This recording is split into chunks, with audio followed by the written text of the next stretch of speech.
salawat tersebut sebelum diperintahkan oleh Allah kepada kita sekalian untuk salawat kepada Nabi Muhammad, Allah lebih dahulu membuat sebuah pernyataan.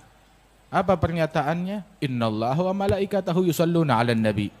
Allah nyatakan Allah dan malaikatnya senantiasa bersalawat atas Nabi Muhammad. Belum menyuruh ini, baru Allah menyatakan dahulu, saya bersalawat kepada Nabi, malaikat-malaikatku bersalawat kepada Nabi. Lantas Allah Ta'ala panggil untuk memuliakan orang-orang yang beriman. Ya ayyuhalladzina amanu sallu alaihi wa sallimu taslima. Wahai orang yang beriman, salawatlah kalian kepada Nabi Muhammad wa sallimu taslima. Sehingga salawat tersebut adalah sebuah amalan yang kita diperintahkan mengerjakan oleh Allah Ta'ala, dan Allah juga melakukannya. Maha suci Allah Subhanahu wa Ta'ala, Ta'ala uluwan kabira. Sesungguhnya dulu pernah ada beberapa ahli bid'ah itu nanya, dan biasanya memang kalau ahli bid'ah ini, mereka ini adalah orang-orang yang bodoh, pertanyaannya ngawur, apal 1-2 hadis, udah bisa mengkafirkan, mensyirikkan, ngata-ngatain orang, begitu. Kemudian udah begitu juga suka bertanya pertanyaan orang bodoh. Tahu, datang ke Sayyid Muhammad bin Alwi bin Abbas al-Maliki, dia tanya, usil, Allah sekarang lagi ngapain? Oh, dia bilang, Ustadz, katanya ente orang alim.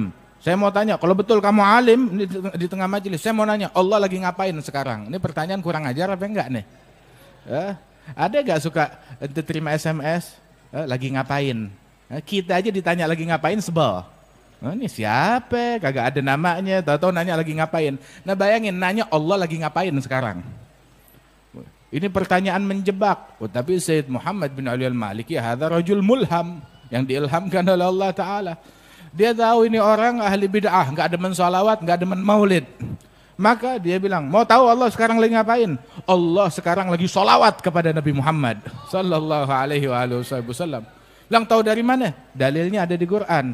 Innallaha wa malaikatahu yusalluna 'alan nabi. Allah dan malaikatnya senantiasa selalu tiap saat tiap waktu sedang bersalawat kepada Nabi Muhammad sallallahu alaihi wasallam. Nah, ente mau salawat gak?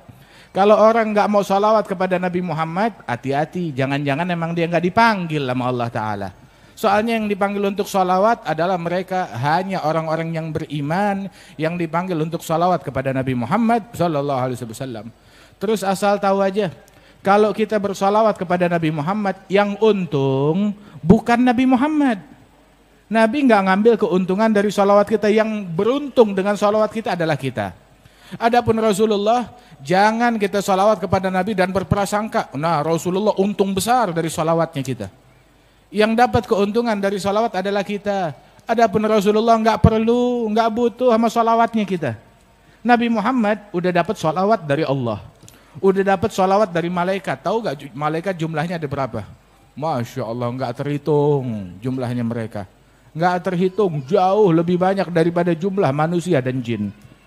Itu malaikat jumlahnya banyak, semuanya salawat kepada Nabi Muhammad. Kemudian, terus masa iya Rasulullah masih butuh sama salawatnya kita?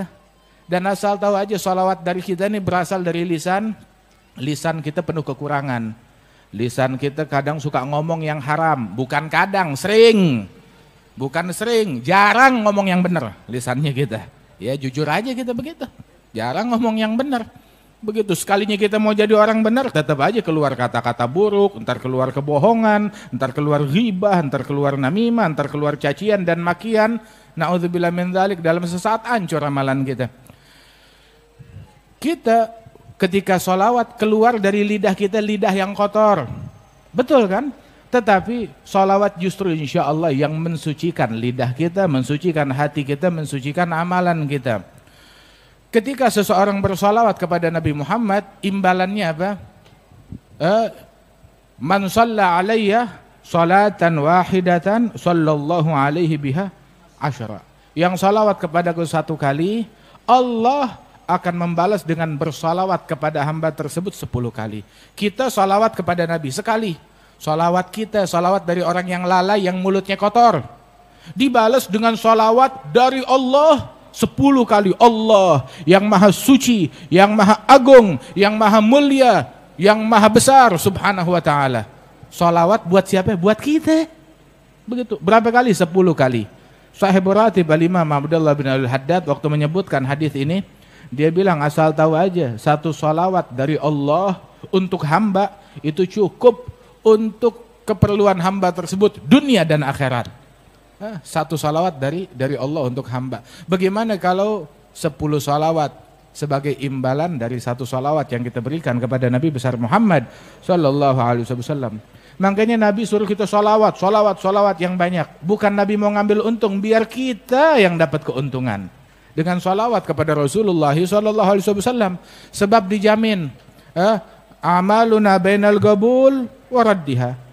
Amalan kita antara gobul, diterima atau ditolak. Semua amalan.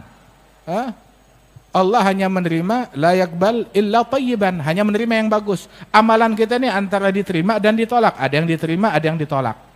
Begitu. Kan Al-Imam Syekh Umar Mihdhar Ibn Al-Imam Abdurrahman As-Saggaf, beliau sampai bilang, ini wali besar. Tapi walaupun dia wali besar tidak ghurur. Enggak tertipu dengan dengan keilmuan, dengan pengikut, dengan ibadat dia tetap masih takut kepada Allah Subhanahu wa taala. Ini penyakit ghurur ini melanda semua orang. Kemarin kan kita bahas tentang bab ghurur kan beberapa waktu yang lalu. Itu melanda semua orang. Ghurur, tertipu dengan ilmunya, tertipu dengan ibadatnya, tertipu dengan pengikutnya, tertipu dengan followernya, tertipu dengan kepandaiannya dalam bicara, dalam ini itu segala macam, dengan hartanya banyak. Ini beliau ini amalannya banyak, ibadatnya banyak. Di antara amalannya beliau itu dalam satu nafas dia membaca ya latif ya latif ya latif 1000 kali dalam satu nafas. Berapa nafas kita sehari? Masya Allah. Jangan heran abahnya beliau menghatamkan Al-Quran. Itu siang 4 kali hataman Quran, malam 4 kali hataman Quran. Zikirnya banyak, ibadatnya banyak, wali besar, ulama besar. Itu beliau, walaupun ibadatnya banyak, keilmuannya banyak, namun beliau menyatakan bahwasanya lau alimtu annallaha gabila minni tasbihah wahidah la dayyaftu ahla tarim ala laham wal bur muddata usbu' syukraniyah lillah. Seandainya saya mengetahui kalau Allah menerima amalan saya berupa 1 kali ucapan subhanallah diterima oleh Allah, saya bakal bikin syukuran. Syukurannya apa? Saya undang penduduk kota Tarim, saya jamu bukan sekali makan. 1 minggu saya jamu mereka. Pagi, sore, siang, malam saya jamu mereka dengan gandum dan daging selama 1 minggu. Sebagai syukuran karena Allah menerima ucapan subhanallah. Begitu. Amalan kita antara gobul dan ditolak. Walaupun orang udah amalannya bagus tapi selalu takut amalannya enggak diterima oleh Allah Subhanahu wa taala. Kan Sayyidina Ali bin Abi Thalib bilang, "Kunu bi qabulil amal aham ilaikum minal amal."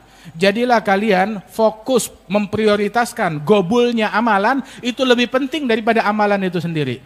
Sebab la yagillu ma'al qabulil amal. Amalan kalau dapat gobul diterima oleh Allah enggak dikit. Walaupun secuil tapi diterima oleh Allah banyak. Tetapi amalan yang banyak kalau enggak gobul, kalau enggak diterima buat apaan? Enggak diterima oleh Allah Subhanahu wa taala. Allah taala berfirman tentang Maryam binti Imran, fataqabbalaha rabbuha bigabulin hasan wa ambataha nabatan hasana wa kaffalaha Zakaria. Ketika Allah taala menerima gobul satu niat salihah. Rabbi ini nadartu laka lima fi batni muharraran. Saya nazar yang di kandungan saya mau wakafkan di jalan Allah. Enggak tahu yang lahirnya perempuan, tapi yang ini digobul, diterima oleh Allah Ta'ala, manfaatnya banyak, besar hingga lahir Nabi Isa dengan segala mukjizatnya dan keistimewaan dan kemuliaannya beliau. Alhasil, amalan kita nih antara gobul dan ditolak, kita nggak tahu. Tetapi ada satu amalan yang dijamin pasti diterima. Apa amalan tersebut? Salawat kepada Nabi Muhammad. Kalau udah salawat kepada Nabi udah pasti diterima, dijamin diterima salawat kepada Rasulullah sallallahu alaihi wasallam. Gobul dan diterima oleh Allah Subhanahu wa taala. Makanya perbanyak amalan yang udah dijamin pasti diterima oleh Allah Ta'ala, yakni salawat kepada Rasulullah. Apalagi di zaman sekarang. Zaman sekarang ini, masyi anfa' li ahli zaman min kathratil istighfar wa kathratis salah ala nabiyil mukhtar. Nggak ada yang lebih manfaat untuk orang-orang zaman sekarang melebihi banyak istighfar dan banyak salawat kepada Nabi besar Muhammad sallallahu alaihi wasallam. Sehingga ada satu sahabat bilang kepada Rasulullah sallallahu alaihi wasallam, "Ya Rasulullah, berapa banyak saya jadikan untukmu saham salawat saya? Saya punya amalan banyak. Berapa banyak dari amalan saya yang saya jadikan, saya peruntukkan untukmu salawat?" Dia bilang, "Terserah kamu." Dia bilang, "Rubu' ya Rasulullah, 1/4 amalan saya isinya salawat buat kamu." Masya Allah, bagus. Fa in zidta ala dzalik fahuwa ahsan. Kalau kamu bisa kasih lebih baik lagi. Kalau begitu 1/3-nya, bagus. Kalau lebih baik lagi. Kalau begitu setengahnya, bagus kata Rasul. Kalau lebih baik lagi. Kalau begitu 2/3 isinya sholawat.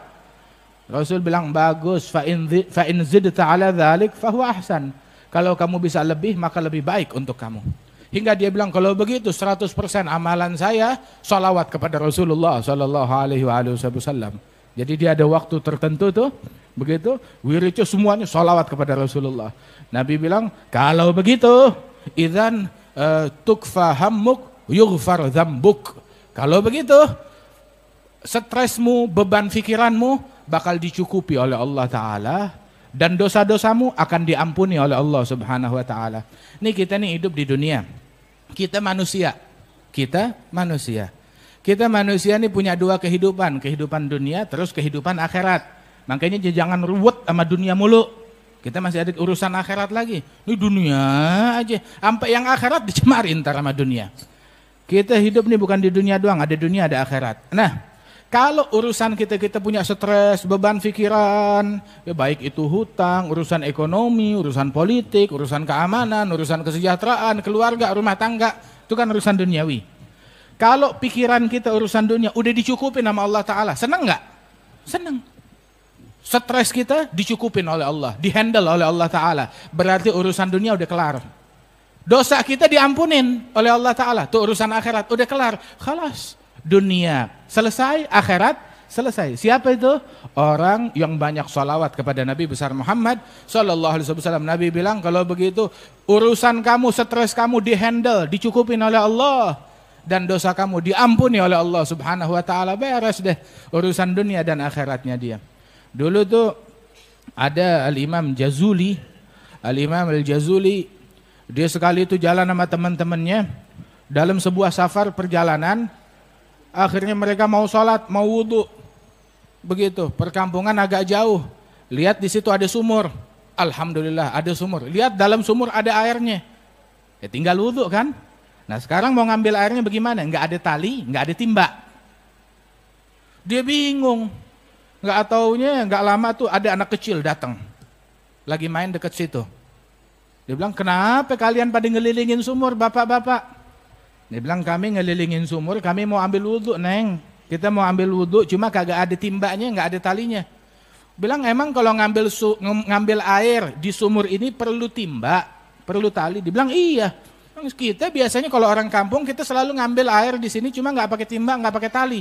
Tapi sebagaimana? Gini doang, deket ke mulut sumur, ke bibir sumur, diludahin tuh sumur, ditiup tuh sumur, tahu-tahu airnya naik, meluap, tumpah keluar. Ah, tuh airnya kalian. Gitu caranya. Itu Imam Jazuli heran. Masya Allah, nih anak kecil kok punya keramat kayak begini. Ditanya, kamu anaknya siapa? Ya saya anak orang kampung sini biasa aja. Tunggu, pasti ada sesuatu. Amalan kamu apa? Oh, saya diajarin tiap hari untuk sholawat kepada Nabi Muhammad. Emang berapa kali kamu sholawat dalam sehari? Ya nggak banyak, tiap hari saya salawat kepada Nabi 15.000 kali. Pantesan, mangganya juga ketika dia niup, berkahnya Rasulullah turut keluar. Masya Allah, Nabi Muhammad SAW jalan sama sahabat. Itu jalan bersama sahabat, bersama pasukan. Lihat di sumur kering, kerontang, kosong. Ya Rasulullah, sumurnya kering. Begitu. Tahu apa yang Nabi lakukan? Nabi meludah di sumur itu, langsung meluap airnya keluar. Sallallahu alaihi wasallam. Sekali lagi masuk dia lewat lagi. Ada sumur gak? Ada, tapi kering ya Rasulullah. Begitu Nabi ambil anak panahnya, tancapkan ya anak panah ke dasar sumur. Ditancapin tuh anak panah di dasar sumur, langsung air keluar. Masya Allah, sampai meluap keluar. Sallallahu alaihi wasallam.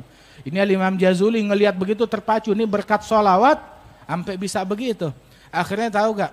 Dia merangkum sebuah buku isinya kumpulan sholawat kepada Nabi Muhammad Sallallahu alaihi wasallam. Jadi dia tuh kitab yang namanya Dalailul Al-Khairat, karangannya Imam Al-Jazuli. Dibaca, ada bacaan sholawat hari Senin, hari Selasa, hari Rebo, hari Kamis, hari Jumat, Sabtu, Minggu, begitu terus.